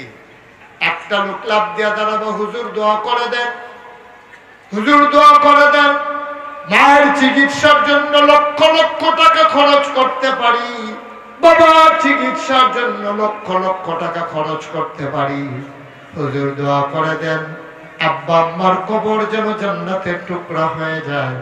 এই আশায় যেই মাদ্রাসার ভিত্তিপ্রস্তর স্থাপন করা হবে, লক্ষ লক্ষ টাকা দরকার। হুজুর দোয়া করে দেন এই মাদ্রাসার জন্য আমি দিয়ে দেব 1 লক্ষ টাকা। 1 লক্ষ টাকা উঠাউঠির দরকার নাই, পারলে দেবেন, না পারলে নাই। দয়া করে দোয়া না করে কেউ যাবেন না, লম্বা সময় আমি কালেকশন করি না। 1 লক্ষ টাকা দিতে পারেন। আছেন একজন যে হুজুর ইনশাআল্লাহ কত টাকা কতভাবে খরচ করি, আমার ভাই ওনার আব্বার জন্য এত বড় জায়গা ছেড়ে দিল। অনেক মানুষ অনেকভাবে, এই যে আমার ভাই উনি কত কষ্ট করতেছেন, দৌড়াদৌড়ি করতেছেন এই মাদ্রাসার জন্য। এই প্যান্ডেলটার ভিতরে হাজারো জনতার মাঝে আপনি কি কেউ পারবো একজন যে হুজুর ইনশাআল্লাহ আমি 1 লক্ষ টাকা দিয়ে দেব, এমন কেউ আছে আমাদের? আল্লাহ যেন কবুল করে, আমি প্রাণ ভরে দোয়া করে দেবো ইনশাআল্লাহ। আছেন 1 লক্ষ টাকা? আপনার শ্বশুর আপনার নাম নাকি? আপনার নাম হাবিবুর রউফ ভাই আজকের মাহফিলের সভাপতি। এই সবুজ গেঞ্জি, এই যে ভাই কি করলেন ভাই, কেন ক্ষতিটা করলেন? বসেন, বলে দেন যে আমি মাহফিলে আছি, তাইলেই তো হয়, ওঠার দরকার কি? হাবিবুর রউফ ভাই, ওনার শ্বশুর জনাব আলহাজ আরশাদুর রহমান আমাদের তালুই, উনি 1 নম্বরে দিয়ে দিলেন 1 লক্ষ টাকা। বলো মারহাবা। কবুল করো, মঞ্জুর করো, মনের আশা পূরণ করে দাও, কামাই রোজগারের রহমতের বরকত দাও। 2 নম্বরে 1 লক্ষ টাকা দিতে পারে আরেকটা লোক আমারে মিলাইয়া দাও। আছেন 2 নম্বরে 1 লক্ষ টাকা। আল্লাহ আল্লাহ তুমি কবুল করো, কবুল করো, কবুল করো, সবাই করো আমিন। পারবেন কেউ 1 লক্ষ টাকা? যে হুজুর ইনশাআল্লাহ 1 লক্ষ টাকা দিয়ে দেব মসজিদ এই মাদ্রাসার জন্য, গ্রামের ভিতরে মাদ্রাসা হবে, এই সমাজ আলোকিত হবে, মাদ্রাসার ছেলেরা কোরআন তেলাওয়াত করবে, সেই সওয়াব আপনাদের কবরের ভিতরে পৌঁছে যাবে ইনশাআল্লাহ। আর কেউ আছেন যে হুজুর আমি 1 লক্ষ টাকা দেব? হ্যাঁ,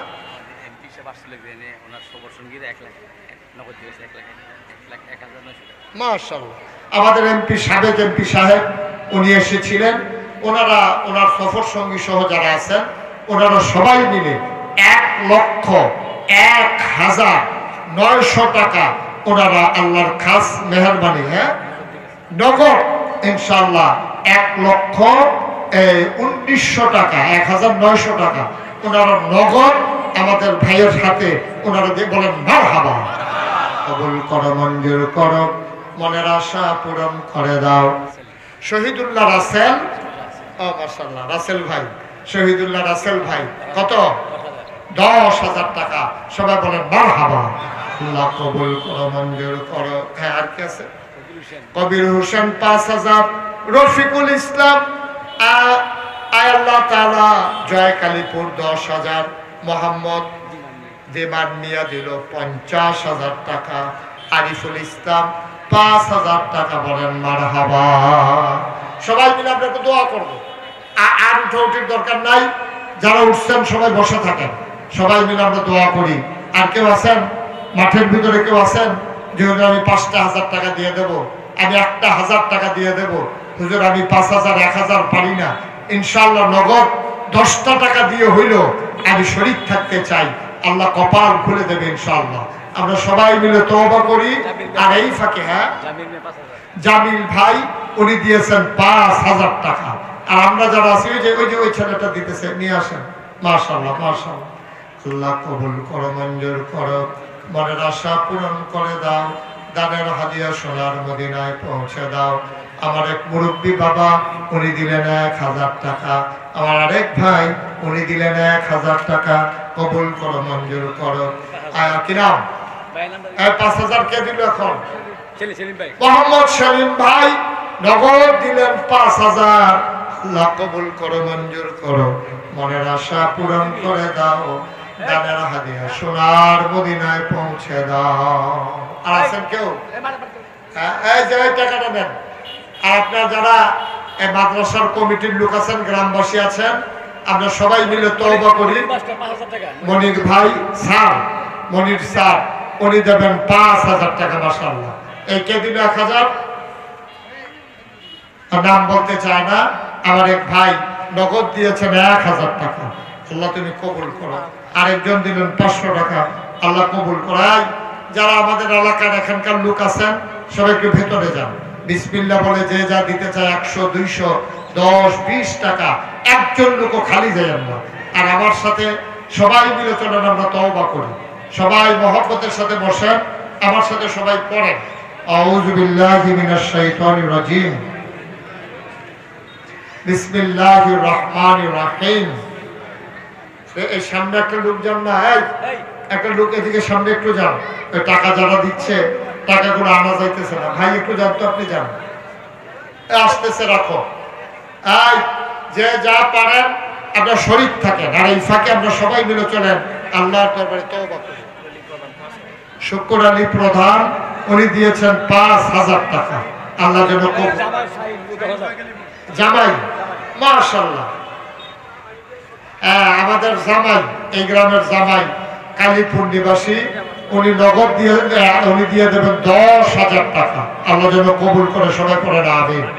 উঠান না, বসান, দোয়া করে যান, টাকাগুলো রুমালে দেন আর আমার সাথে সবাই পড়েন। আউযু বিল্লাহি মিনাশ শাইতানির রাজিম। বিসমিল্লাহির রহমানির রহিম। আস্তাগফিরুল্লাহ রাব্বি মিন কুল্লি যামবিন ওয়া আতুবু ইলাইহি লা হাওলা ওয়ালা কুওয়াতা ইল্লা বিল্লাহিল আলিয়্যিল আযীম। হে আল্লাহ, হে আল্লাহ, হে আল্লাহ, ইচ্ছায় অনিচ্ছায় প্রকাশ্যে গোপনে শয়তানের কুমন্ত্রণায় পড়ে, নফসের তাড়নায় পড়ে জীবনে যত গুনাহ করেছি, কবীরা সগীরা শিরক বেদাত, সমস্ত গুনাহ থেকে খালেস অন্তরে তাওবা করতেছি। হে আল্লাহ, গুনাহ মাফ করে দাও, তাওবা কবুল করে দাও। আশহাদু আল্লা ইলাহা ইল্লাল্লাহু ওয়াহদাহু লা শারীকা লাহু ওয়া আশহাদু আন্না সাইয়্যিদানা হাবিবানা মাওলানা মুহাম্মাদান আবদুহু ওয়া রাসূলুহু সাল্লাল্লাহু আলাইহি ওয়াসাল্লাম। আমিন, আমিন, আমিন। পড়েন সবাই আলহামদুলিল্লাহ। মাশাআল্লাহ। হালাল ভাই ব্যাংকার, উনি দিয়েছেন 10,000 টাকা। আর অনেকে অনেক দিয়েছেন। শুক্র ভাই 5,000 টাকা আগানগর। আর যারা নগদ দিচ্ছেন তাদের টাকাগুলো এই স্টেজে পৌঁছে দেন, নগদ যারা দিতে চান। বাকিতে যদি কেউ লেখাইতে চান, আমাদের ভাইয়ারা ভিতরে আছেন, আপনারা টাকাটা লেখাইয়া মোবাইল নাম্বারটা দিয়ে দেবেন। আপনারা, আমি এই গ্রামে আমার কোথাও আসা হয়নি না, এই গ্রামে আমি প্রথম এসেছি। বাঞ্ছারামপুর খুব কম গ্রাম আছে আমি যেখানে যাই নাই, কিন্তু এই গ্রামটাতে আমার বেশি আসা হয়ে ওঠেনি। যদি আমি প্রথম এসেছি, আমার আত্মীয়র গ্রাম, আমি দেখলাম সবাই মিলেমিশে আপনারা বেশ ভালো আছেন। তা আমার যে বেয়াই আমার এখানে আমাকে দাওয়াত দেওয়ার জন্য আমার দরবারে গিয়েছিল। আপনারা সবাই জানেন যে আমার দরবারে আমি বিশাল করে প্রায় বেয়াই দেখে আসছে। উনি যখন গেছে তখন দেখছে একতলার ছাদ হয়ে গেছে মাশাআল্লাহ। 6 আমার দরবারে যে একটা মসজিদ, এই মসজিদটা বিশাল একটা মসজিদ, কুমিল্লা, ব্রাহ্মণবাড়িয়া, চাঁদপুর অত্র অঞ্চলের ভিতরে অন্যতম একটা মসজিদ। এই মসজিদটার ভিতরে একসাথে নামাজ পড়বে 6,000 লোক। মারহাবা বলবেন না? কয় হাজার? নিচতলায় হবে হাসপাতাল, দোতলায় 3 তলায় মসজিদ। আমার মসজিদে আজকে পর্যন্ত খরচ হয়ে গেছে প্রায় 4 কোটি টাকা। আমি কষ্ট করে আমার রক্তের কামাই, মসজিদের কাজ যখন শুরু হবে তখন ইঞ্জিনিয়ার যখন বলল যে মসজিদ করতে 15 কোটি টাকা লাগবে, তখন আমি নিয়ত করেছিলাম যে 1 বছরে মাহফিল করে আমি যত টাকা পাই পুরা 1 বছরের হাদিয়া আমার মসজিদ আমি দান করে দেবো ইনশাআল্লাহ। আল্লাহর খাস মেহেরবানি। হ্যাঁ, আমি 25 লক্ষ টাকা আমি এক মুঠে দিয়া তারপরে মসজিদের কাজ শুরু করেছি। এই পর্যন্ত প্রায় 4 কোটি টাকা মসজিদের খরচ হয়ে গেছে। আমি সবসময় এই যে আজকে এই জুমার পরেও সবাইকে নিয়ে আমি দোয়া করেছি। আল্লাহর খাস মেহেরবানি, নানান জায়গা থেকে নানান মানুষ দেশ বিদেশ থেকে লক্ষ লক্ষ টাকা এই মসজিদের জন্য দান করে দিচ্ছে। আমি এখন শুনলাম যে আপনাদের এই মাদ্রাসার জন্য মহিলা প্যান্ডেলে যারা আছেন তারাও টাকা পয়সা দিতেছেন। অবশ্যই দেবেন। পুরুষের যেমন জান্নাতে যাওয়া দরকার, মহিলাদেরও তো জান্নাতে যাওয়া লাগবে। সবাই মিলে, হ্যাঁ, আব্দুল মোমেন ডিস্ট্রিক্ট জজ, উনি 10,000 টাকা দেবেন। আমার মেয়ের বন্ধু, তারপরে ইয়াকুব সাহেব 5,000 টাকা দেবেন। আরো অনেকে দিতেছেন, মহিলারাও দিচ্ছেন। আল্লাহ যেন কবুল করে সবাই করা আমিন। আমার এই মসজিদটা আমার একটা স্বপ্নের মসজিদ। আমি মাঝে মাঝে মসজিদের ছাদে দাঁড়াইয়া আকাশের দিকে তাকাইয়া কান দিই যে আল্লাহ এত বড় মসজিদের কাজ ধরলাম, আল্লাহ কোন দিন মরে যাই মসজিদের কাজ শেষ হয়ে যায় কিনা। যদি শেষ করতে না পারি এই মসজিদের কাজ কে শেষ করবে?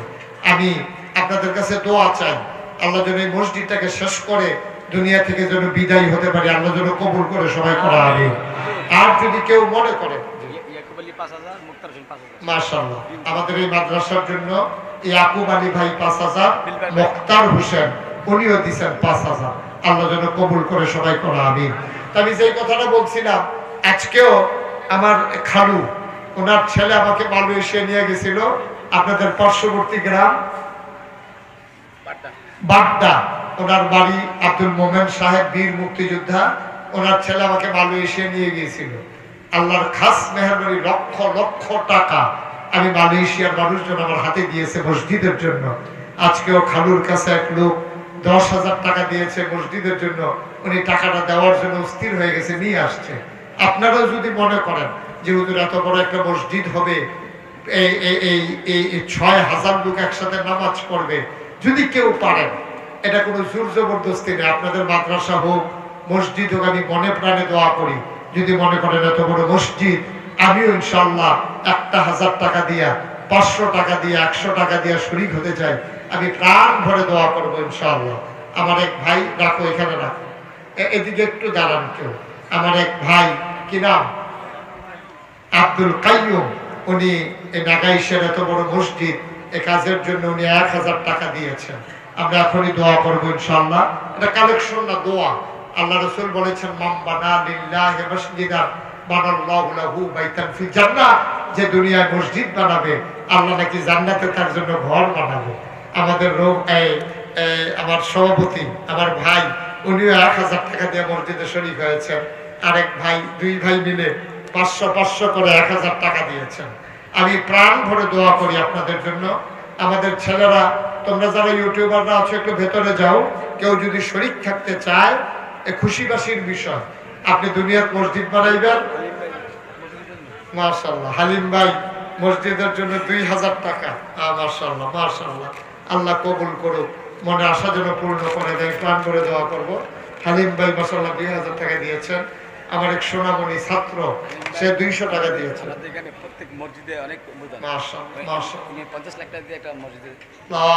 হালিম ভাই এই গ্রামের যত প্রতিষ্ঠান আছে মসজিদ বিশেষ করে সবগুলোতে ওনার পার্টিসিপেট আছে।